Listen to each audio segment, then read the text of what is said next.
King of glory சபையின் சார்பில் உங்கள் ஒவ்வொருவரையும் ஆண்டவரும் இரட்சகருமாகிய இயேசு கிறிஸ்துவின் நாமத்தினாலே அன்புடன் வாழ்த்துகிறோம். இப்பொழுது பாஸ்டர் வின்சென்ட் அவர்கள் வழங்கப் போகும் தேவ செய்தியை கேட்டு தேவ ஆசீர்வாதத்தை பெற்றுக்கொள்ளுங்கள். கர்த்தர் தாமே உங்கள் ஒவ்வொருவரையும் ஆசீர்வதிப்பாராக. ஆமென். பரிசுத்தமுள்ள ஆண்டவரே, ஒருவரும் சேரக்கூடாத ஒளியில் வாசம் பண்ணுகிறவரே, எங்களோடு நீர் பேசும். இயேசுவின் நாமத்தில் ஜெபிக்கிறேன் பிதாவே, ஆமென். நீதிமொழிகள் 18:2. மூடன் ஞானத்தில் பிரியம் கொள்ளாமல் தன் மனதில் உள்ளவைகளை வெளிப்படுத்த பிரியப்படுகிறான். மூடன் ஞானத்தில் பிரியப்படாமல் தன் மனதில் உள்ளவைகளை வெளிப்படுத்த பிரியப்படுகிறான். மனதில் உள்ளவைகளை வெளிப்படுத்த பிரியப்படுகிறான். இன்றைக்கு நான் உங்களோடு கூட நான் பேச போகிற ஒரு தலைப்பு, நம்முடைய உணர்ச்சிகள், உணர்ச்சிகள், எமோஷன். இது ரொம்ப முக்கியம் மனுஷனுக்கு. Price the Lord. உணர்ச்சி அற்றவர்கள் யாரும் இருக்க முடியாது. உணர்ச்சிகள் நமக்கு இருக்கிறதுன்னு, உணர்வுகள் நமக்கு இருக்கிறது, எமோஷன்ஸ் நமக்கு இருக்கிறது. ஆனால் மனிதனுடைய வாழ்க்கையில் இந்த உணர்ச்சிகள், இந்த உணர்வுகள், இந்த எமோஷன்ஸை சரியாய் பயன்படுத்த தெரிந்தவர்கள் ஞானிகள். ஆமென்.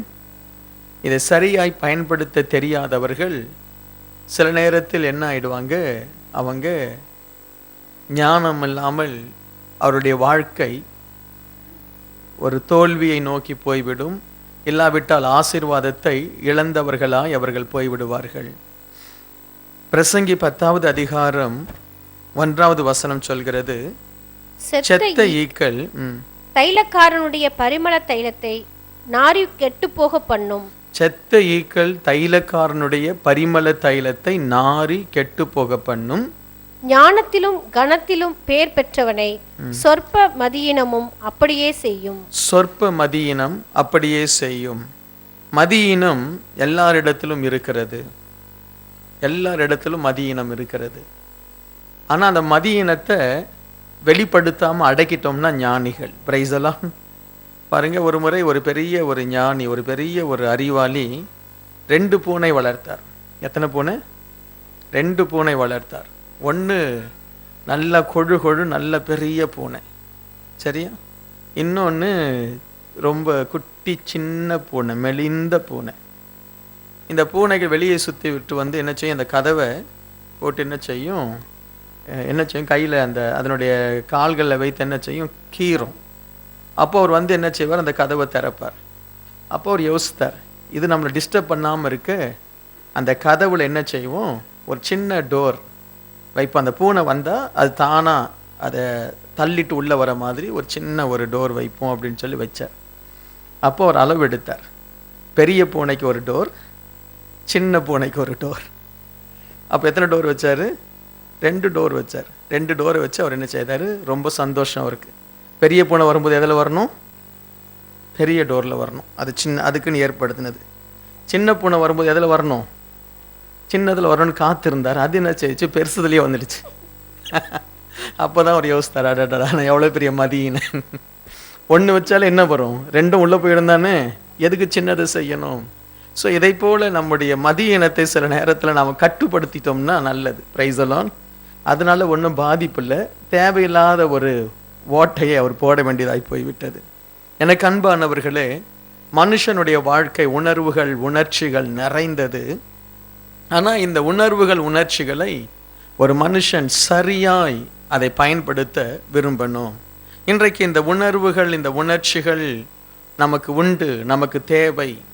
பொதுவாய் குடும்பத்தில் புருஷனை பார்த்தீங்கன்னா, புருஷனுக்குள்ளே இருக்கக்கூடிய ஒரு எமோஷன் என்ன, பொதுவாய் ஆண்களுக்குள்ளே இருக்கக்கூடிய ஒரு எமோஷன், ஒரு உணர்வு, இல்லாட்டால் ஒரு அவர்களுக்குள் காணப்படுகிற ஒரு உணர்ச்சி என்ன அப்படின்னா கோபம். கணவன்மார் எப்பவுமே கோபத்தோடு கூட வீட்டில் செயல்படுவதை நம்ம பார்க்கலாம். அவங்களுக்குள்ள அந்த எரிச்சல், கோபம் கணவனுக்குள் இருக்கக்கூடிய பொதுவாய் காணப்படுகிற ஒரு குணம், ஒரு உணர்ச்சி, அவனுக்குள் காணப்படுகிற ஒரு எமோஷன். ஒரு சின்ன விஷயத்திற்கும் டக்குன்னு கோபப்படக்கூடிய கணவன், ஒரு சின்ன விஷயத்திற்கும் டக்குன்னு அடிக்கக்கூடிய ஒரு கணவன். அதே நேரத்தில் மனைவியினிடத்தில் என்ன குணம் இருக்கிறது அப்படின்னு பார்க்கும் பொழுது சோகம், கண்ணீர். இந்த மனைவி இருக்காங்க பாருங்க, சோகத்தின் வடிவாகவே இருப்பாங்க. சில மனைவியினுடைய முகத்தை பார்த்தா, அதாவது அவங்களுக்கு பிரச்சனைன்னு வந்து விட்டால் உடனே அவங்க என்ன தான் செய்வாங்க, கண்ணீர் வடிச்சிடுவாங்க. அதுக்கப்புறம் அன்னைக்கு ஃபுல்லாக சோகமாக இருப்பாங்க. அந்த சமையல் அறையில் போனாலும் சோகம், பெட்ரூம்குள்ளே வந்தாலும் சோகம், குழந்தைங்க பேசினாலும் பேச மாட்டாங்க. இதனால் என்ன ஆகிவிடுகிறது, அந்த குடும்பமே ஆசீர்வாதத்தை இழந்து விடுகிறது. நமக்கு மனசில் சோகம் இருக்க தான் செய்யும், நமக்கு மனதில் சில நேரத்தில் கவலைகள் இருக்க தான் செய்யும். இந்த உணர்ச்சிகளை ஒரு மனுஷன் சரியாய் அவன் ஆளுகை செய்யாவிட்டால் ஒரு நல்ல குடும்பத்தை ஒரு துக்க வீடாய் மாற்றி விடுவார்கள். ஒரு சந்தோஷமாக இருக்க வேண்டிய, ஆசீர்வாதமாக இருக்க வேண்டிய நாட்களை துக்க நாட்களாய் நம்முடைய உணர்வுகள் மாற்றி விடுகிறது. இன்றைக்கு அநேகர் எல்லா ஆசீர்வாதம் இருந்தாலும் தங்களுடைய உணர்ச்சிகளை சரியாய் கட்டுப்படுத்த தெரியாததினாலே பல தவறுகளை செய்து விடுகிறார்கள், பல பாவங்களை செய்து விடுகிறார்கள். அநேக விதமான சோகமான நிலைமைக்கு அவருடைய வாழ்க்கை தள்ளப்படுகிறது. ஆண்டவராகிய இயேசு கிறிஸ்து நம்முடைய தெய்வம் கூட தன்னுடைய உணர்ச்சிகளை இந்த உலகத்தில் வெளிப்படுத்தினார். ஆனால் அவர் சரியான விதத்தில் அதை வெளிப்படுத்தினார். இன்றைக்கு சில காரியங்களை நம்ம எப்படி நம்முடைய உணர்வுகளை கண்ட்ரோல் பண்ணணும் அப்படின்னு சொல்லி வேதத்தின் அடிப்படையிலே உங்களோடு கூட நான் பேச விரும்புகிறேன். முதலாவது, ஒரு தேவ பிள்ளை தன்னுடைய எமோஷனை கண்ட்ரோல் பண்ண தெரிந்திருக்கணும். பிரைஸ் அலான். இல்லாவிட்டால் பெரிய ஆபத்துக்குள்ளாக நாம் சிக்கிக்கொள்வோம். அதே நேரத்தில் தன்னுடைய எமோஷனை, தன்னுடைய உணர்வுகளை வெளிப்படுத்தவும் ஒரு தேவ பிள்ளை அறிந்திருக்கணும். ரெண்டுமே ரொம்ப அவசியம். எதை நாம் கண்ட்ரோல் பண்ணணும், எதை நாம் வெளிப்படுத்தணும் அப்படின்பது நமக்கு மிகவும் தெளிவாய் நமக்கு தெரிந்திருக்கணும். வாசிங்க 1 சாமுவேல் 24வது அதிகாரம் 4வது வசனம். அப்பொழுது தாவீதின் மனுஷர் அவனை நோக்கி, இதோ நான் உன் சத்துருவை உன் கையில் ஒப்பு கொடுப்பேன், உன் பார்வைக்கு நலமானபடி அவனுக்கு செய்வாயாக என்று கர்த்தர் உன்னோடே சொன்ன நாள் இதுதானே என்றார்கள். தாவீது எழுந்திருந்து போய் சவுலுடைய சால்வையின் தொங்கலை மெல்ல அறுத்து கொண்டான். பாருங்க, தாவீதுக்கும் சவுலுக்கும் பெரிய ஒரு விரோதம். தாவீதை கொலை செய்ய சவுல் என்ன செய்து கொண்டிருக்கிறான், மிகவும் அவன் வேதனையோடு கூட, அத கோபத்தோடு கூட அந்த தாவீதை சவுல் பின்பற்றி கொண்டிருக்கிறான். தாவீதின் மீது அவனுக்கு அவ்வளவு ஒரு எரிச்சல், ஒரு கோபம். இப்பொழுது ஒரு கெபியிலே தாவீதினிடத்திலே சவுல் வந்து சிக்கிக் கொள்கிறான். இப்பொழுது தாவீதினுடைய நண்பர்கள் சொல்றாங்க, தேவனுடைய வார்த்தையை சொல்லி சொல்றாங்க, இதுதான் உன் சத்துருவை ஆண்டவர் ஒப்பு கொடுத்த நாள், நேரம். நீங்க என்ன செய், அவனை கொன்று விடு, அவனை கொன்று விடுவோம். அப்போ தாவீது உணர்ச்சிகளை மற்றவங்க என்ன செய்யறாங்க, தூண்டுறாங்க. பாருங்க, உன் சத்துரு, தேவன் சொல்லி இருக்கிறார், உன் சத்துருவை நான் உன் கையில கொடுப்பேன்னு சொல்லி. இப்ப சத்துரு வந்து உன்னுடைய வலையில சிக்கி கொண்டான், நீ அவனை கொன்று போடு அப்படின்னு சொல்லும் பொழுது தாவீது எவ்வளவு ஞானமாய் அவன் போய் என்ன செய்கிறான், அந்த மனுஷனுடைய சால்வையை அவன் வெட்டி அறுத்து எடுத்துக்கொள்கிறானே ஒழிய கர்த்தரால் அபிஷேகம் பண்ணப்பட்ட ஒரு மனுஷன் மேல் தன் கரத்தை அவன் வைக்கவே இல்லை. அப்ப அந்த இடத்துல தாவீதுக்கு கோபம் இருந்திருக்கும், தாவீதுக்கு அது நன்றாய் கூட தெரிந்திருக்கும். சவுலை கொன்று விட்டால் அடுத்தது தாவீது தான் ராஜா, அடுத்தது தாவீது தான். ஆனால் தாவீது தன்னுடைய நண்பர்களுடைய, தன்னுடைய ஆலோசனைகளை எல்லாம் அவன் அடக்கி, தன்னுடைய அந்த சூழ்நிலையில் தான் என்ன செய்யக்கூடாதோ அதை செய்யக்கூடாதபடி தன்னை காத்து கொள்கிறான். பிரைஸ் அலான். அது ஒரு பெரிய ஒரு கிருபை. அடுத்தும் அதே ஒரு நிலைமை அவனுக்கு திரும்ப வருகிறது. அதே 1 சாமுவேல் 26வது அதிகாரம் 11வது வசனத்தை வாசிங்க. நான் என் கையை கர்த்தர் அபிஷேகம் பண்ணிவித்தவர் மேல் போடாதபடிக்கு கர்த்தர் என்னை காக்க கடவர் என்று கர்த்தருடைய ஜீவனை கொண்டு சொல்லுகிறேன்.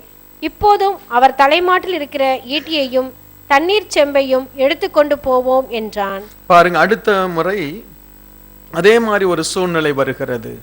தாவீது ஆண்டவர்ட்ட ஜெபம் பண்றான், ஆண்டவரே நான் போய் அந்த சவுலுடைய ஈட்டியையும் சொம்பையும் கொண்டு வரணும் அப்படி என்று கேட்கும் பொழுது அவனோடு கூட ஒரு யுத்த தலைவன் கூட நடந்து வருகிறான். அவன் சொல்லுகிறான், நான் ஒரு 2 குத்தா இல்ல, ஒரே குத்தா என்ன செய்யட்டும், சவுலை கொன்று போடட்டும், சவுலை நான் கொன்று போடுகிறேன் என்று தாவீதுக்கு ஆலோசனை சொல்லுகிறான். தாவீது சொல்றான், ஆண்டவரே நீர் அபிஷேகம் பண்ணினவர், நான் என்ன செய்ய மாட்டேன், நான் தொட மாட்டேன் என்று சொல்லி அந்த இடத்திலையும் தன்னுடைய எமோஷனை கண்ட்ரோல் பண்ணும்படி தாவீதுக்குள் ஒரு தெய்வ பயம், ஒரு தெய்வீக ஞானம் கிரியை செய்தது.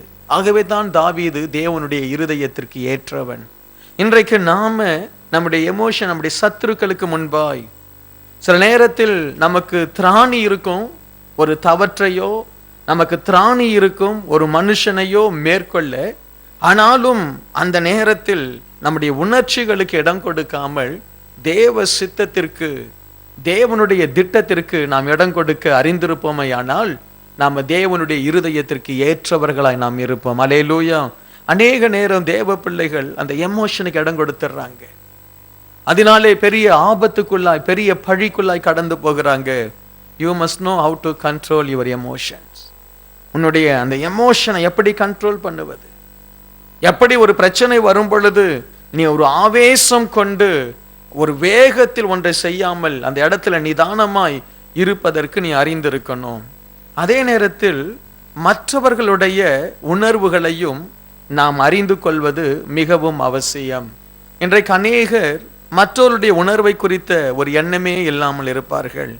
பாருங்க, ஒரு வசனம் சொல்கிறது, நீதிமொழிகள் 23:35. இந்த வசனத்தில் என்ன சொல்லப்படுகிறது? என்னை அடித்தார்கள், எனக்கு நோகவில்லை. என்னை அறைந்தார்கள், எனக்கு சொரணை இல்லை. நான் அதை பின்னும் தொடர்ந்து தேட எப்பொழுதும் விழிப்பேன் என்பாய். ஒரு மனுஷனுக்கு உணர்வே இல்லை. அவனை அடித்தாலும் அவனுக்கு உணர்வு இல்லை, அவனை திட்டினாலும் அவனுக்கு உணர்வு இல்லை, நீ செய்கிறது தப்பு என்று சொன்னாலும் அவனுக்கு உணர்வு இல்லை. நான் நினைக்கிறத நான் செய்வேன், நான் நினைக்கிறத நான் தேடுவேன். சில நேரத்தில் நம்முடைய குடும்பத்தில் அப்படி ஆகிவிடும். சில நேரத்தில் மனைவிக்கு புருஷனுடைய உணர்வுகளை புரிந்து கொள்ளக்கூடிய தன்மையே இருக்காது. சில நேரத்தில் மனைவிக்கு புருஷனுக்கு மனைவியினுடைய உணர்வுகளை புரிந்து கொள்ளக்கூடிய தன்மையே இருக்காது. மற்றவர்களுடைய உணர்வுகளை புரிந்து கொள்கிறவன் ஒரு நல்ல ஒரு மனுஷன். Price the Lord. நம்முடைய குடும்பத்தில் மற்றவங்க என்ன நினைக்கிறாங்க, சபையில் மற்றவர்களுடைய உணர்வு என்ன, மற்றவர்களுடைய விருப்பம் என்ன, இதை நாம் அறிந்து கொள்ளணும். உணர்வுகளை அறிகிற ஒரு அறிவை தேவன் நமக்கு கொடுக்கணும். அப்பொழுது குடும்பம் ஆசீர்வாதமாய் இருக்கும். 1 சாமுவேல் 25:17 வாசிங்க. இப்போதும் நீர் செய்ய வேண்டியதை கவனித்து பாரும். நம்முடைய எஜமான் மேலும் அவருடைய வீட்டார் யாவர் மேலும் நிச்சயமாய் ஒரு பொல்லாப்பு வருகிறதாய் இருக்கிறது. இவரோ ஒருவரும் தம்மோடே பேசக்கூடாதபடிக்கு பேலியாளின் மகனாய் இருக்கிறார் என்றான். பாருங்க, இந்த இடத்துல இந்த நாபால் என்கிற ஒரு மனுஷன் அவனுடைய மனைவி என்னிடத்துல போய் சொல்லுகிறார்கள், இவன் ஒருத்தர் சொல்லையும் கேட்காதபடி பேலியாளின் மனுஷனா இருக்கிறானே. என்ன நடக்கிறது? தாவீது இவனிடத்துல ஆட்களை அனுப்புகிறான். தாவீது ஆட்களை அனுப்பி எனக்கு கொஞ்சம் உதவி செய் என்று ஆட்களை அனுப்புகிறான். இந்த நாபால் ஒரு பெரிய ஒரு விருந்தை அவன் வைத்திருக்கிறான். ஒரு பெரிய ஒரு விருந்தை அவன் ஆடுகளை வெட்டி ஒரு விருந்து செய்து கொண்டிருக்கிறான். அப்பொழுது தாவீது தன் ஆட்களை அனுப்பி, எனக்கு ஏதாகிலும் ஒரு உதவி செய், உன்னுடைய மேய்ப்பர்கள் என்னோடு கூட இருந்த பொழுது அவர்களை நான் மதித்தேன், அவர்களை நான் பாதுகாத்தேன். இப்பொழுது நீ ஆசீர்வாதமாய் இருக்கிறாய், எனக்கு ஒரு உதவி செய் என்று கேட்ட பொழுது இவன் தாவீதின் வேலைக்காரர்களை மிக கேவலமாய் பேசி அனுப்பி விடுகிறான். தாவீது அவனை கொலை செய்வதற்காக அவன் 400 பேரோடு கூட யுத்தம் பண்ண வருகிறான். 400 பேரோடு கூட. அப்பொழுது அந்த அபிகாயில் என்று சொல்லப்படுகிற அவனுடைய மனைவியின் இடத்துல வேலைக்காரன் போய் சொல்றான், இவனிடத்தில் ஒன்றுமே பேச முடியாது. இவன் யாரு? இவன் பேலியாளின் மனுஷனா இருக்கிறான். ஓனரை பத்தி வேலைக்காரன் சொல்றான், என் ஓனர் எப்படிப்பட்டாலு? பேலியாளின் மனுஷன். இப்ப ஏன்னா அவனுக்கு அவ்வளவு கோபம் வந்துருச்சு அந்த வேலைக்காரனுக்கு. இன்னும் கொஞ்ச நேரத்தில் தாவீது கத்தியோட வரப்போறான். யார் நிமித்தமாய்? ஒரு உணர்வற்ற ஒரு வீட்டு எஜமான், ஒரு உணர்வற்ற ஒரு புருஷனை அபிகாயில் கல்யாணம் பண்ணி இருக்கிறார். உணர்வற்றவன். எனக்கு அன்பானவர்களே, ஒரு கணவன் மனைவி குடும்பத்தில் ஒருத்தருடைய உணர்வுகளை நாம் புரிந்து கொள்ளாவிட்டால் அந்த குடும்பம் ஒரு நாளும் பரலோகமாய் மாறவே போவதில்லை. ஒரு நாளும் மாறப்போவதில்லை. 2 பொம்மைகள் அல்ல குடும்பத்தில் இருப்பது, 2 உயிர்கள். ஆமென். 2 உயிர்கள், 2 மெஷின் அல்ல, 2 தேவ சாயலில் உருவாக்கப்பட்ட ஒரு அழகான ஒரு சகோதரி, ஒரு கம்பீரமான ஒரு கணவன், ஒரு உன்னதமான ஒரு இணைப்பு, அதிலே உணர்வு. மற்றவர்களுடைய உணர்வுகளை ஒரு மனுஷன் புரிந்து கொள்ளல அப்படின்னா மூன்றாவது ஆள் உள்ளே நுழைகிறான். இந்த குடும்பத்திற்குள்ளாய் தாவீது ஒரு சத்ருவாய் நுழைகிறான். சில நேரத்தில் தேவனே அந்த குடும்பத்தில் சத்ருவாய் நுழைந்து விடுவார். ஏனென்றால் உனக்காக கொடுக்கப்பட்ட மனைவியினுடைய உணர்வை நீ புரிந்து கொள்ளலையே, உனக்காக கொடுக்கப்பட்ட புருஷனுடைய உணர்வை நீ புரிந்து கொள்ளலையே, உனக்காய் கொடுக்கப்பட்ட பிள்ளைகளுடைய உணர்வை நீ புரிந்து கொள்ளலையே. பிள்ளைகளை 24 மணி நேரம் படி படி படி படின்னா அதுக்கப்புறம் அது என்னதான் ஆகும்? அந்த பிள்ளை, அந்த பிள்ளைகளுக்கு உணர்வு உண்டு, உணர்ச்சி உண்டு, அந்த பிள்ளைகளுக்கு ஆசை உண்டு, அந்த பிள்ளைகள் விரும்புகிற காரியங்கள் உண்டு. நம்ம வயசுக்கு நாம விரும்புவோம் சர்ச்சை, அதுங்க வயசுக்கு ஏதோ ஒரு விளையாட்டை அது விரும்பும், என்ன இல்லாவிட்டால் ஏதோ ஒரு பொழுதுபோக்கை அது விரும்பும். நாம் யாரையுமே நம்ம திணிக்க கூடாது, நம்முடைய ஆசைகளை நம்முடைய உணர்வுகளை நம்ம திணிக்க கூடாது. இன்றைக்கு சில நேரத்தில் சில கணவன்மார் தன் மனைவியின் மீது தன்னுடைய உணர்வுகளை தன்னுடைய காரியங்களை திணிக்கிறார்கள். அதை கொஞ்ச நாளைக்கு முன்னாடி ஒரு ஆர்டிக்கல் நான் படித்தேன். சைனீஸ் இந்த வாத்தினுடைய லிவரை விரும்பி சாப்பிடுவாங்களாம். லிவரும் ஹார்ட்டும் ஏதோ தெரியல, அது ரொம்ப விரும்பி அதை சாப்பிட்றாங்களாம். சாதாரணமாய் அந்த கோழி இல்லாட்ட அந்த வாத்தினுடைய ஹார்ட் ஒரு ஒரு எடுத்துக்கொள்ளுங்களேன், ஒரு $1 சைஸ் இருக்கும் அப்படின்னா அந்த ஹார்ட் வளரணும் அப்படின்றதுக்காக என்ன செய்கிறாங்க, ஹார்ட்னு நினைக்காது, ஏதோ ஒரு பார்ட், லிவர் ஆர் ஹார்ட், ஏதோ ஒன்று, அந்த வாத்துக்கு என்ன செய்கிறாங்க, போர்ஸ் பண்ணி ஆகாரத்தை கொடுக்குறாங்க. அதை இந்த பக்கம் அந்த பக்கம் அசைய விடுறதில்ல, ஒரு கூண்டில் அடித்து அதை வாயை திறந்து அதுக்கு தேவையான தானியங்களை எல்லாம் என்ன செய்கிறாங்க, போர்ஸ் பண்ணுறாங்க. அதை முழுகி தான் ஆகணும். அந்த வாத்து இவ்வளோ பெருசாக மாறுது. அதனுடைய அந்த ஈரல் சாதாரண வாத்துனுடைய ஈரலை விட பல மடங்கு பெருசாக மாறுது. ஆனால் அதற்காக அந்த வாத்து சஃபர் பண்ணுது, அவ்வளோ கஷ்டப்படுது. அதை கொண்டு போய் என்ன செய்கிறாங்க, அதை கடையில் கூட அதை ஷாப்பில் அதுக்கு பயங்கர மதிப்பு. அதற்காக அந்த வாத்தை ஃபோர்ஸ் பண்ணி அதை சாப்பிட வைக்கிறாங்க. அதை விரும்பி சாப்பிட்றதில்ல, ஃபோர்ஸ் பண்ணி அதை சாப்பிட வைக்கிறாங்க. இன்றைக்கு அதை போல தன் மனைவியை, தன் புருஷனை அவருடைய உணர்வுகளை புரிந்து கொள்ளாமல் ஃபோர்ஸ் பண்றாங்க. இதுதான் நீ செய்யணும், இது இப்படிதான் நீ இருக்கணும்னு. ஒரு முறை நம்முடைய ஆலயத்தில் ஒரு பெரிய ஒரு பிரச்சனையே வந்துருச்சு. ஒரு குடும்பத்தில் ஒரு குறிப்பிட்ட நாளில் கணவன் சொல்லியிருக்கிறார் மனைவியை பார்த்து, நீ ஒயிட்டில் தான் வரணும். அந்த அம்மாவுக்கு ஒயிட்டே பிடிக்காதான். சரி, ஒயிட் அண்ட் ஒயிட்டில் தான் வரணும். அவர் வாங்கிட்டார். அவங்க சொன்ன, எனக்கு ஒயிட் அண்ட் ஒயிட்டே பிடிக்காது, நான் வரல. இல்லை, நீ வரணும். பயங்கர சண்டை, சண்டே சர்வீஸ். 2 பேரும் நிற்கிறாங்க. எப்படி தான் இருக்குன்னு நினைக்கிறீங்க? சரியா, ஃபோர்ஸ். அந்த அம்மாவாவது தன் புருஷனுடைய உணர்வை புரிந்து என் கணவனுக்கு இது பிடிக்குமே அப்படின்னு சொல்லி அவங்க இருதயத்தில் கொஞ்சம் மாற்றம் அடைஞ்சிருக்கலாம். இல்லை, இந்த மனுஷன் ஆகிலும் சரி நம்முடைய மனைவிக்கு பிடிக்கலையே, சரி பரவாயில்ல விட்டுடுவோன்னு சொல்லி என்ன செய்திருக்கலாம், மனைவியினுடைய உணர்வை புரிந்திருக்கலாம். இன்றைக்கு ஒரு கணவன் ஆயிட்டா தான் நினைக்கிறதெல்லாம் மனைவி செய்யணும்னு நினைக்கிறாங்க. இன்றைக்கு மனைவி ஆகிவிட்டால் புருஷனுடைய உணர்வுகளை நான் ஏற்றுக்கொள்ள வேண்டிய அவசியம் இல்லை என்று நினைக்கிறார்கள்.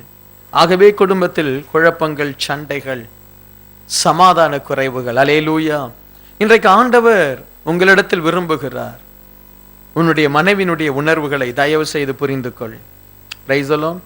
உன் கணவனுடைய உணர்வுகளை தயவு செய்து புரிந்து கொள். ஒருத்தரை நம்ம திணிக்க முடியாது. திணிச்சா அது ஆசீர்வாதமாய் அமையாது. ஹல்லேலூயா. இருக்கீங்களா? Praise the Lord. Praise the Lord. Hallelujah. இனிமே திணிப்பீங்களா? என்னுடைய ஆசைகளை என் மனைவின் மேல் நான் திணிப்பேன். என்னுடைய விருப்பங்களை என் குடும்பத்திலே நான் நினைக்கிற மாதிரி தான் இந்த குடும்பம் நடக்கணும். நீ நான் வீரபாண்டிய கட்டபொம்மன, நான் நினைக்கிற மாதிரி தான். தயவு செய்து மற்றவர்களுக்கு உணர்வு உண்டு, அதை ரெஸ்பெக்ட் பண்ணுங்க. ஹல்லேலூயா. மற்றவங்களுடைய எமோஷனை ரெஸ்பெக்ட் பண்ணுங்க. ஆமென். ஹல்லேலூயா. பண்ணுவீங்களா, பண்ண மாட்டீங்களா? பாஸ்டருக்கும் சில உணர்வுகள் உண்டு, சரி, அதை ரெஸ்பெக்ட் பண்ணுங்க. உங்களுக்கும் சில உணர்வுகள் உண்டு, சரியா? அதே நேரத்தில் உங்களுடைய எமோஷனை நீங்கள் காண்பிக்கணும், உங்களுடைய உணர்ச்சிகளை நீங்க காண்பிக்கணும். யோவான் 11வது அதிகாரம் 35, 36. இயேசு கண்ணீர் விட்டார். இயேசு கண்ணீர் விட்டார். எமோஷனுடைய ஒரு வெளிப்பாடு என்ன தெரியுமா? கண்ணீர் விடுவது, சிரிப்பது, கோபமா இருப்பது, இதெல்லாம் எமோஷனுடைய வெளிப்பாடுகள். ஆமென். நீங்க இப்போ கோபமா இருக்கிறீங்களா, சிரிக்கிறீங்களா, கண்ணீர் விடுறீங்களான்னு எனக்கு தெரியல. சரி, பிரைஸ் எல்லாம். ஸோ இன்றைக்கு ஆண்டவராகிய இயேசு கிறிஸ்து என்ன செய்தாராம்?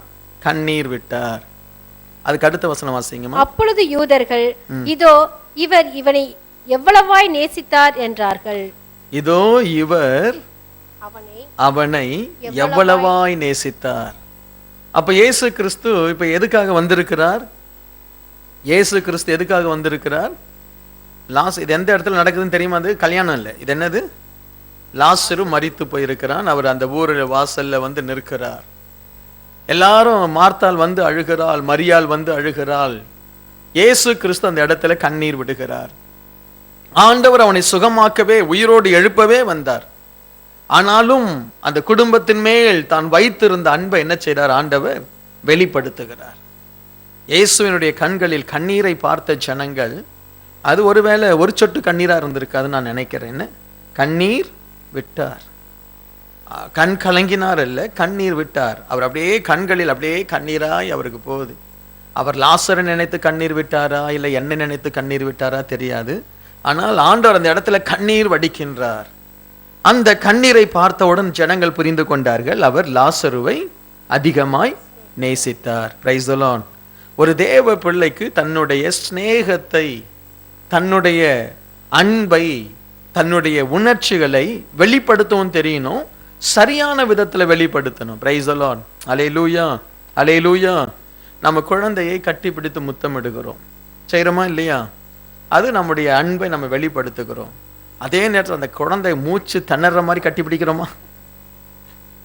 சொல்லுங்க. அப்படியே கட்டி பிடிச்சி அது அப்படியே ஆணு கதறி அழுது அப்படி நம்ம செய்யறதில்லை. என்ன, நம்முடைய உணர்ச்சிகளை, நம்முடைய உணர்வுகளை அந்த குழந்தைக்கு இதமாய் அதை மாற்றுகிறோம். அது அழுகிற குழந்தை ஒரு தாயினுடைய அரவணைப்புல அதனுடைய கண்ணீரை மறக்கிறது, சிரிக்க ஆரம்பிக்கிறது.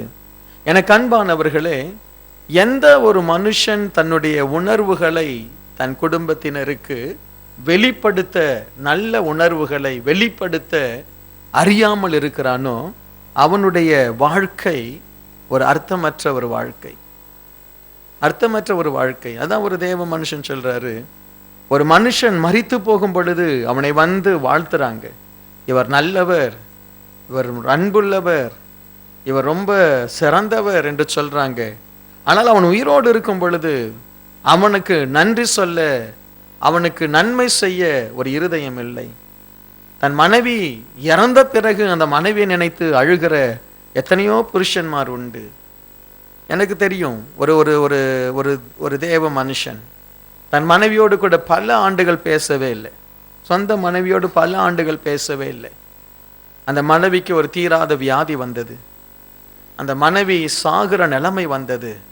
அப்போதான் தன் மனைவியோடு அவர் பேச ஆரம்பித்தார். மனைவியோடவே இருப்பார், மனைவி கூடவே இருப்பார், மனைவிக்கு தேவையானதெல்லாம் செய்வார். அந்த மனைவியும் அப்பொழுதுதான் தன்னுடைய புருஷனை கூட தன்னுடைய நேரத்தை செலவிட ஆரம்பித்தார். ரொம்ப ஷார்ட் பீரியட். மனைவி இறந்து போனார்கள். இன்றைக்கு தனிமையில் தான் வாடிக்கொண்டிருக்கிறார். ஆனால் நான் என்ன சொல்ல வரேன், தன்னுடைய மனைவி உயிரோடு இருந்த நாட்களில் கணவன் மனைவி சந்தோஷமா இருக்க மாட்டார்களாம். கணவன் மனைவியினிடத்துல கணவன் அன்பாய் நடந்து கொள்ள மாட்டாராம், மனைவியினிடத்துல தன்னுடைய அன்பை வெளிப்படுத்த மாட்டாராம். அந்த மனைவிக்கு புருஷன் வந்து இருக்கிறார், அவ்வளவுதான். ஆனால் அந்த மனைவி அந்த மரண வியாதியில் இருந்த பொழுது அவ்வளவு சேவை செய்தார். அந்த மனைவி மரித்த பொழுது கதறி அழுதார். அதனால் என்ன பிரயோஜனம்? எத்தனை ஆண்டுகளை அவர்கள் வீணாக்கி விட்டார்கள்னு. நான் இந்தியாவில் ஊழியம் செய்யும் பொழுது ஒரு ஊழியக்கார குடும்பத்தினுடைய தகப்பனார் வந்து சொன்னார், பாஸ்டர் 32 வருஷமா என் மனைவியோடு நான் பேசுவதில்லை, அவளும் என்னோடு கூட பேசுவதில்லை. 32 வருஷம் கொஞ்சம் நஞ்சமா? அது இன்னும் ஒரு 6 வருஷம் ஆச்சுதுன்னா ஆயிருக்கு நேரம். அந்த 38 வருஷம் ஒருத்தன் வியாதியாக கடந்தானே, ஆண்டவர் உன் படுக்கை எடுத்துக்கொண்டு நடந்து போ, அது மாதிரி ஒரு ரெக்கார்ட் பிரேக் பண்றாங்க. எனக்கு அன்பானவர்களே, தன் உணர்ச்சிகளை ஒரு புருஷன் ஒரு மகன் ஒரு மகள் தன் தாய் தகப்பனிடத்துல வெளிப்படுத்த அறியணும். என்ன அப்படியே ரொம்ப ரெஸ்பெக்டா நடந்து கொள்றது, தங்களுடைய அன்பை வெளிப்படுத்த பேச தெரியல, தங்களுடைய அன்பான நேரத்தை தன் மனைவிக்கோ தன் குடும்பத்திற்கோ செலவழிக்க முடியல. நாம் ரொம்ப தப்பு செய்கிறோம். இந்த நவீன உலகத்தில் நம்முடைய பிள்ளைகளோடு கூட நம்முடைய நேரத்தை செலவிடாமல், இன்னும் சொல்ல போனால் இன்றைக்கு அநேகர் வெளிநாட்டில் வந்து வேலை செய்கிறோம், குடும்பத்தை எல்லாம் விட்டுட்டு வந்து வேலை செய்கிறோம்.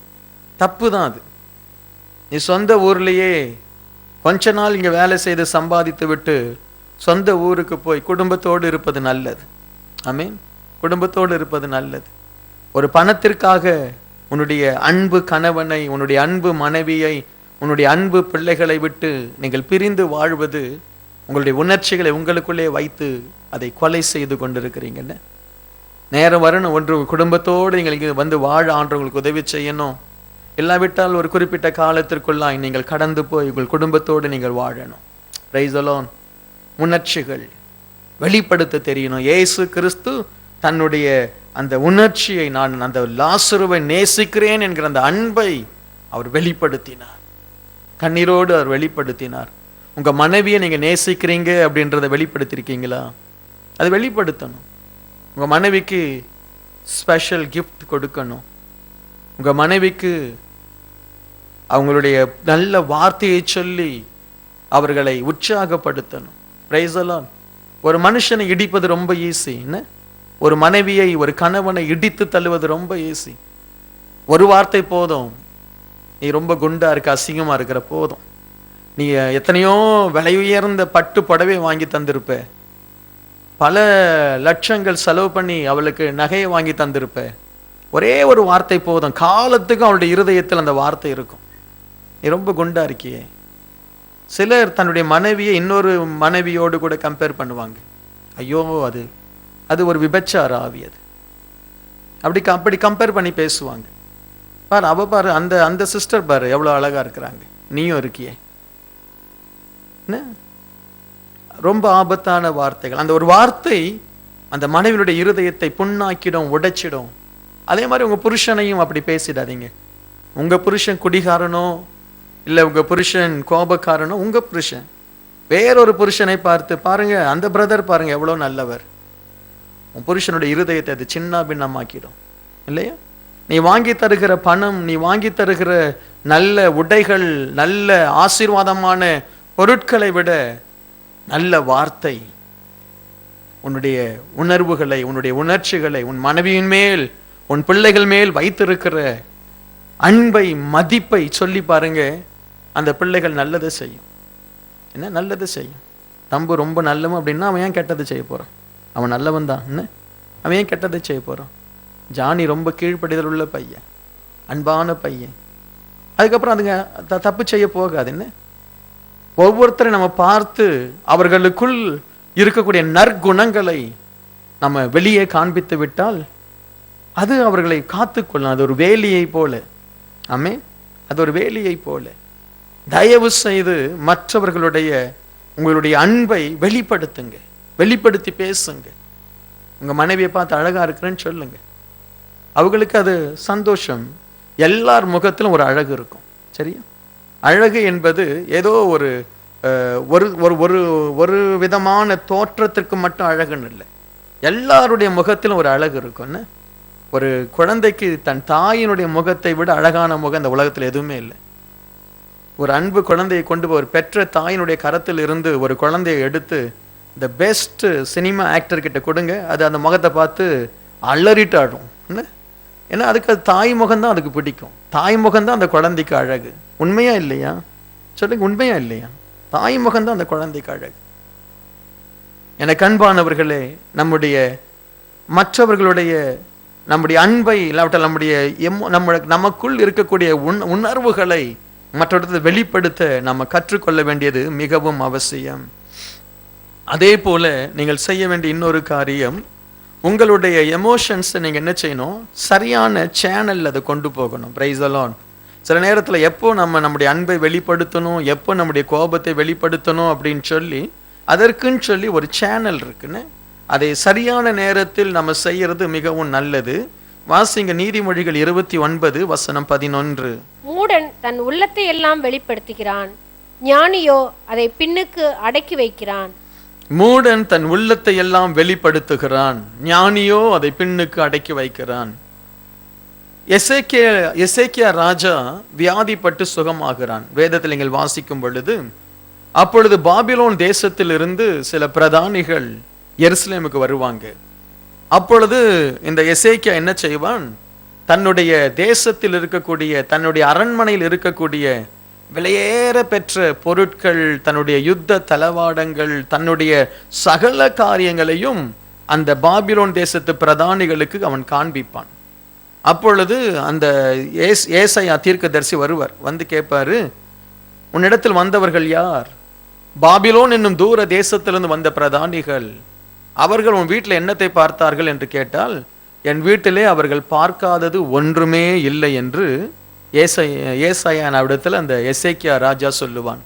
அப்போது ஏசாயா சொல்லுவாரு, எதையெல்லாம் அவன் பார்த்தானோ அதையெல்லாம் அவன் தன் தேசத்துக்கு கொண்டு போவான்.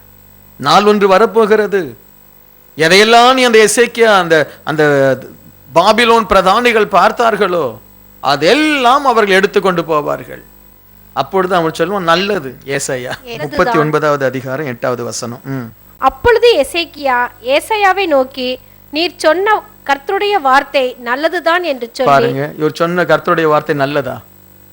அது அந்த அதிகாரத்தை வாசித்தீங்கன்னா, இதோ நாட்கள் வரும், 6வது வசனம் சொல்லுது, இதோ நாட்கள் வரும், அப்பொழுது உன் வீட்டில் உள்ளதிலும் உன் பிதாக்கள் இந்நாள் வரைக்கும் சேர்த்ததிலும் ஒன்றும் மீதியாய் வைக்கப்படாமல் எல்லாம் பாபிலோனுக்கு கொண்டு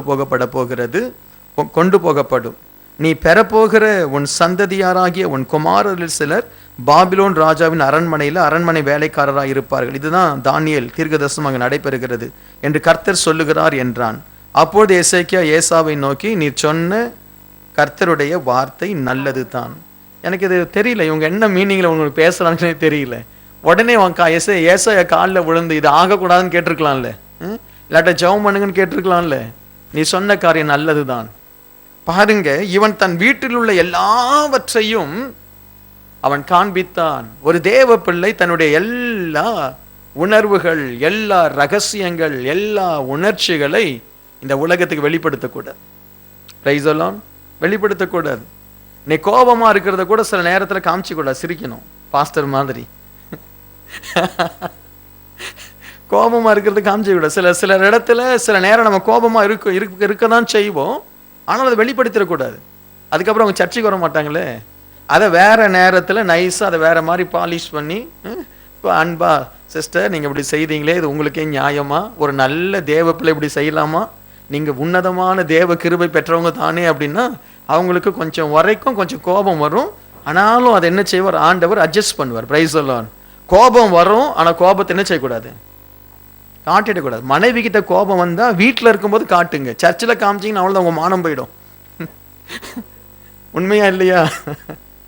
சில நேரத்தில் ஏதாவது திட்ட நீங்க நினைச்சீங்கன்னா வீட்டில் போய் திட்டுங்க, அடக்கி வைங்க, உள்ள அடக்குங்க, சேனல் பண்ணுங்க, நீ வீட்டுக்கு வா. சில நேரம் நம்ம குழந்தைய சொல்லுவோம் தானே, சில குழந்தைய நம்ம சர்ச்சில் அடிச்சோன்னு அவ்வளோதான் போச்சு. அந்த குழந்தை போடுற அதோடைய ஆர்ப்பாட்டத்தை பார்த்து நமக்கு ரொம்ப கஷ்டமா போயிடும். என்ன இந்த குழந்தை இப்படி பண்ணுது? அப்போ என்னச்சு, இந்த குழந்தைய நைஸாக தடவி கொடுக்கணும். செல்லம் வீட்டுக்கு வாமா, அப்பா சாக்லேட் வச்சிருக்கிறேன் அப்படின்னு சொல்லி அதை கொண்டு போய் வீட்டில் கொண்டு போய் ஒரு 4 இழுப்பு இழுத்தோம்னா அது உங்களுக்கும் நல்லது, சர்ச்சுக்கும் நல்லது. Price the Lord.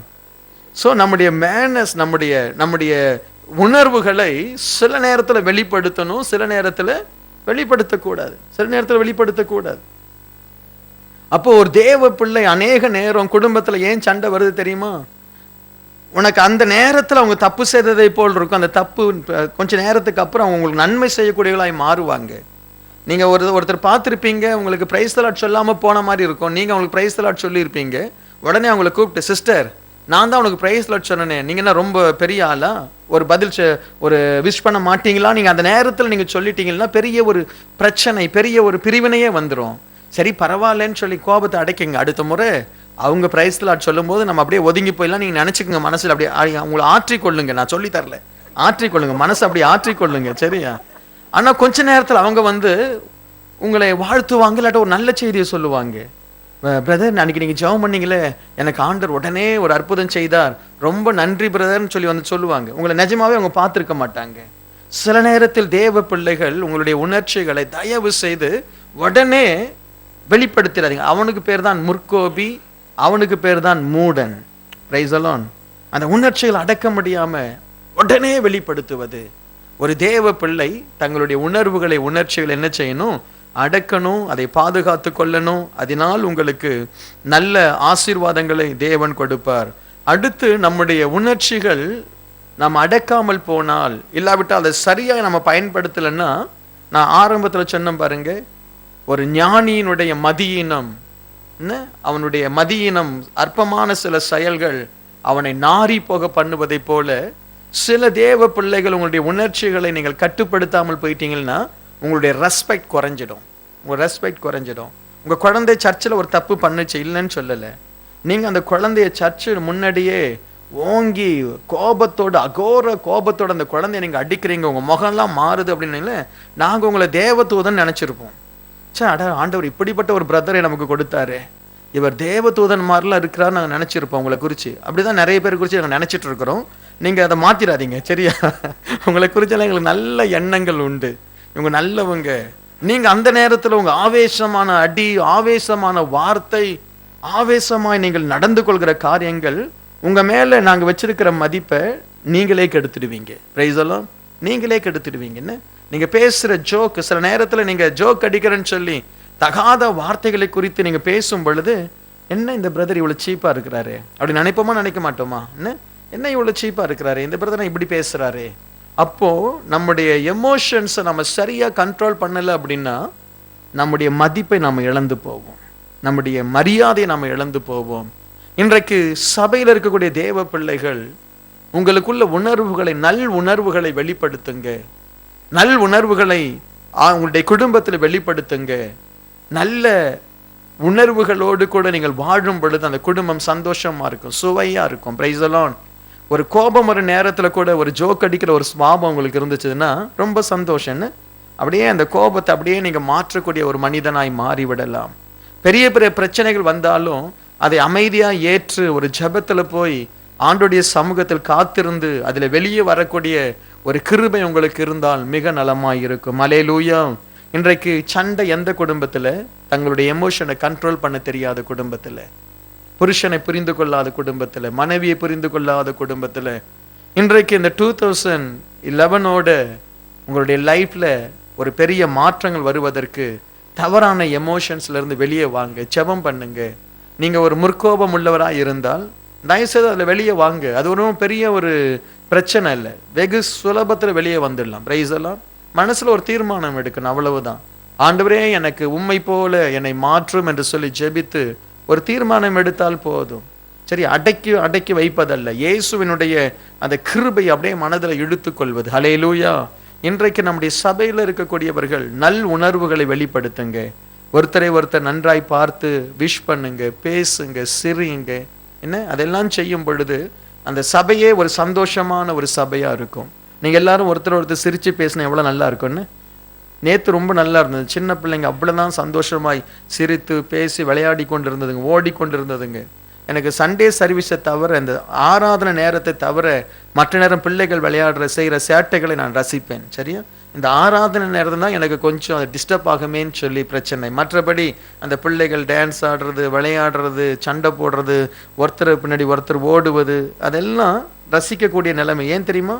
அவங்க தங்களுடைய உணர்வுகளை அழகாய் வெளிப்படுத்துகிறாங்க. அண்ணே, இப்போ நீங்கள் என்ன செய்கிறீங்க தெரியுமா? சிலை மாதிரி வருவீங்க, சிலை மாதிரி உட்காருவீங்க, சிலை மாதிரி எழுந்திருப்பீங்க, சிலை மாதிரி போயிடுவீங்க. சரியா, கொஞ்சம் சிரித்து கொஞ்சம் சந்தோஷமாக நம்ம இருந்தோம்னா அந்த சண்டே சர்வீஸே ரொம்ப மகிழ்ச்சியாய் மாறிடும். ஹல்லேலூயா. அப்படியே எழுந்து நிற்போமா? ஆண்டவரே, இன்றைக்கு எனக்கு நல்ல உணர்வுகளை கொடுங்கப்பா, எனக்கு நல்ல உணர்வுகளை கொடுங்கப்பா. ஹல்லேலூயா. ஒரே ஒரு வசனத்தை வாசி, நீதிமொழிகள் 16:32. பலவானை பார்க்கிலும் நீடிய சாந்தமுள்ளவன் முத்தமன், பட்டணத்தை பிடிக்கிறவனை பார்க்கிலும் தன் மனதை அடக்குகிறவன் உத்தமன். பாருங்க, நீடிய சாந்தமுள்ளவன், மனதை அடக்குகிறவன் உத்தமன். மனதை அடக்குறது அந்த உணர்ச்சிகளை அடக்குகிறவன். அந்த எமோஷனை அடக்குகிறவன், சரியா, கோபத்தை அடக்குகிறவன், அவன் உத்தமன். இன்றைக்கு ஆண்டவர் நமக்கு நல்ல உணர்வுகளை தரணும், அன்பை வெளிப்படுத்தக்கூடிய முகத்தை தரணும், நல்ல சிரிப்பை நம்முடைய முகத்தில் ஆண்டவர் வைக்கணும். கேளுங்க அதெல்லாம், சரியா. இந்த உம்முன்னு இருக்கிறவங்கெல்லாம் இன்னையிலேருந்து சிரிக்கிற ஆட்களாக மாறிடணும். பிரைஸ் எல்லாம், சரியா, ஆமேன். கேளுங்க, அப்படி கேளுங்க. உங்கள் மனைவி சிரித்து கொண்டே இருந்தால் புருஷனுக்கு ரொம்ப சந்தோஷம். ஆனால் புருஷன் சிரித்து கொண்டே இருந்தால் மனைவிக்கு பிடிக்காது. என்ன நீங்கள் லூஸா? சரியா, சிரித்து கொண்டே இருப்பது நல்லது. பிரைஸ் தி லார்ட், அல்லேலூயா. சில அப்படியே கண்களை மூடி ஆண்டவரை பார்த்து, ஆண்டவரே எனக்கு நல்ல உணர்வுகளை கொடுங்கப்பா. ஆண்டவரே என்னுடைய உணர்வுகள், என்னுடைய குடும்பத்தில் என்னுடைய உணர்வுகள், உணர்ச்சிகளை நான் சரியா சேனல் பண்ணட்ட ராஜா. ஒரு துக்க செய்தி வருதா, துக்கம் உண்மையாகவே நெஞ்சை அடைக்கும். அதற்கு ஒரு குறிப்பிட்ட நிமிடங்கள், மிஞ்சி போனால் 1 hour, அதுக்குள்ளே உன் துக்கத்திலிருந்து நீ வெளியே வரணும். ஆகவே தான் ஆண்டவர் சொன்னார், கவலைப்படாதிருங்கள். நம்முடைய ஆண்டவர் சந்தோஷத்தின் ஆண்டவர். அல்லேலூயா. அபிஷேகம் பெற்ற நீ சந்தோஷத்தை கொண்டு வரணும். உன் குடும்பத்திற்கு நீ தான் சந்தோஷம். சிரித்த முகத்தோடு உன் குடும்பத்தில் இரு. உனக்கு ஒரு ஹாலிடே, உனக்கு ஒரு லீவ் அப்படின்னா உன் குடும்பமே கலகலப்பாக இருக்கணும். புருஷன் வீட்டில் இருக்கிறாருன்னு சொல்லி, ஏய் சத்தம் போடாத நான் படுத்திருக்கிறேன், ஏய் கத்தாத நான் பேப்பர் வாசிக்கிறேன், அதை செய்யாத இதை செய்யாதேன்னு சொல்லி குடும்பத்தை நரகமாக்கிடாதீங்க. அல்லேலூயா. Enjoy your life. நீ எப்படி இருந்தால் உன் பிள்ளை சந்தோஷமாக இருக்குன்னு சொல்லி ட்ரையல் பண்ணிப்பாரு. எப்படி இருந்தால் உன் மனைவி சந்தோஷமாக இருப்பாங்கன்னு சொல்லி கொஞ்சம் பண்ணி பாருங்க. அல்லேலூயா. அது மிகுந்த ஆசீர்வாதமாய் மாறும். எல்லாரும் ஆண்டவரை ஸ்தோத்திரம் பண்ணுவோமா? நம்முடைய உணர்வுகள் சந்தோஷத்தை கொண்டு வரக்கூடியவைகளாக இருக்கணும். குடும்பத்தில், வேலை இடத்தில், சபையில் நீங்கள் ஒரு சந்தோஷத்தின் பாத்திரமாக இருக்கணும். நீங்கள் ஒரு ஆசீர்வாதத்தின் பாத்திரமாக இருக்கணும். உங்களை சுற்றி இருப்பவர்களுக்கு நீங்கள் நல்ல ஆசீர்வாதமான வார்த்தைகளை சொல்லக்கூடியவர்களாக நீங்கள் இருக்கணும். அதுதான் தேவ சித்தம். அல்லேலூயா. அதுதான் தேவ சித்தம். மற்றவர்கள் உங்களுடைய மைண்டை மாற்றக்கூடாது. தாவீதை அவனுடைய நண்பர்கள் சொன்னார்கள், இவனை கொன்று போடு. ஒரு கோபத்தை, ஒரு வைராக்கியத்தை எழுப்பினார்கள். அதே போல் அப்சலோமுக்கு தாவீது பயந்து ஓடின பொழுது அந்த இடத்துல வந்து அந்த மனுஷன் கூட தாவீதை மிகவும் கேவலப்படுத்தி பேசும் பொழுது தாவீது தன்னுடைய கோபத்தை எல்லாவற்றையும் கட்டுப்படுத்தி கொண்டு அவன் தலைமேல் துணியை போட்டுக்கொண்டு அவன் கடந்து போகிறான். நம்முடைய எமோஷன்ஸை கட்டுப்படுத்த தெரியணும், வெளிப்படுத்த தெரியணும். நம்ம வெளிப்படுத்தினோம்னா சந்தோஷம் வரணும், நம்ம கட்டுப்படுத்தினாலும் சந்தோஷம் வரணும். அல்லேலூயா. நம்ம எமோஷன் நம்ம கட்டுப்படுத்தலை, அங்கே ஒரு பிரச்சனை வரப்போகிறது, துக்கம் வரப்போகிறது, பிரிவினை வரப்போகிறது. அதை ஏன் நீ கட்டுப்படுத்தி, அதை ஏன் உன் மனதில் நீ வைத்து அந்த இடத்துல ஒரு சந்தோஷத்தை கொண்டு வருவதற்காய் உன்னுடைய எமோஷனை நீ ஏன் சிலுவையில் அறையக்கூடாது? மனைவி ஒரு வார்த்தை சொல்லிவிட்டால் அந்த இடத்துல உன்னுடைய கோபத்தை நீ அடக்கினால் உன் குடும்பம் அன்றைக்கு சந்தோஷமா இருக்குமே. இல்லை நீயும் உன்னுடைய கோபத்தை வெளிப்படுத்த, உன் மனைவியும் தன்னுடைய உணர்ச்சிகளை வெளிப்படுத்த, அன்றைக்கு குடும்பம் நரகமாய் மாறுவதற்கு ஒருவரை ஒருவர் தாங்கவும் ஒருவரை ஒருவர் புரிந்து கொள்ளவும் கூடிய ஒரு தெய்வீக ஞானம் நமக்கு இருந்தால் எவ்வளவு ஆசீர்வாதமாக இருக்கும். ஆமென். நான் என் குடும்பத்தின் சந்தோஷத்திற்காக என் மனசில் நான் துக்கத்தை அனுபவிப்பதை நான் ஏற்றுக்கொள்ள விரும்புகிறேன். என் குடும்பத்தினுடைய மகிழ்ச்சிக்காக என்னுடைய மகிழ்ச்சியை தியாகம் பண்ண ஐ எம் ரெடி. என் மனைவி, என் பிள்ளைகள் சந்தோஷமாக இருப்பாங்களா? அவங்க சந்தோஷமாக இருக்கிறதற்காக நான் ஏதோ ஒரு தியாகம் பண்ணணுமா? அதை சந்தோஷமாய் செய்ய நான் விரும்புகிறேன். அதே போல தான் நீங்கள் மாறணும். அல்லேலூயா. அதே போல தான் நீங்கள் மாறணும். கர்த்தர் உங்களை ஆசீர்வதிக்கட்டும். பரலோக பிதாவே, இந்த வார்த்தை ஒவ்வொருடைய உள்ளத்திலும் ஆழமான மாற்றத்தை கொண்டு வரட்டும். ஆண்டவரே, ஒரு ஆழமான ஒரு மாற்றத்தை கொண்டு வரட்டும். ஒருவருக்கு ஒருவர் வாழ உதவி செய்யுங்க. இந்த சபையை ஆசீர்வாதமாய் வைங்க. இந்த நிகழ்ச்சியை பார்க்கிற கேட்கிற ஒவ்வொருவருக்கும் தேவரீர் ஆண்டவரே தங்களுடைய எமோஷனை சரியாய் பயன்படுத்த உதவி செய்யும். ஆசீர்வதிக்கிறேன் இயேசுவின் நாமத்தில் பிதாவே. என் ஆத்துமாவே கர்த்தரை ஸ்தோத்திரி, என் முழுமே அவருடைய பரிசுத்த நாமத்தை ஸ்தோத்திரி. ஆத்துமாவே கர்த்தரை ஸ்தோத்திரி, அவர் செய்த சகல உபகாரங்களை மறவாதே. ஆமென். நம்முடைய கர்த்தராகிய இயேசு கிறிஸ்துவினுடைய கிருபை, பிதாவாகிய தேவனுடைய அன்பு, பரிசுத்த ஆவியானவருடைய அந்யோன்யம் நம்மோடு கூட இருந்து நம்மை சிறந்த மனிதர்களாய் தேவன் வைப்பாராக. ஆமென். ஆமென். God bless you. அன்பான சகோதர சகோதரிகளே, இப்பொழுதும் தேவ செய்தியை கேட்டு நீங்கள் ஆசீர்வதிக்கப்பட்டிருப்பீர்கள் என்று நாங்கள் நம்புகிறோம். நீங்கள் மேலும் எங்களை தொடர்பு கொள்ள விரும்பினால் தொடர்பு கொள்ள வேண்டிய முகவரி king of glory church, 35A Norris road, Singapore 208277. தேவன் தாமே உங்களை ஆசீர்வதிப்பாராக. ஆமென்.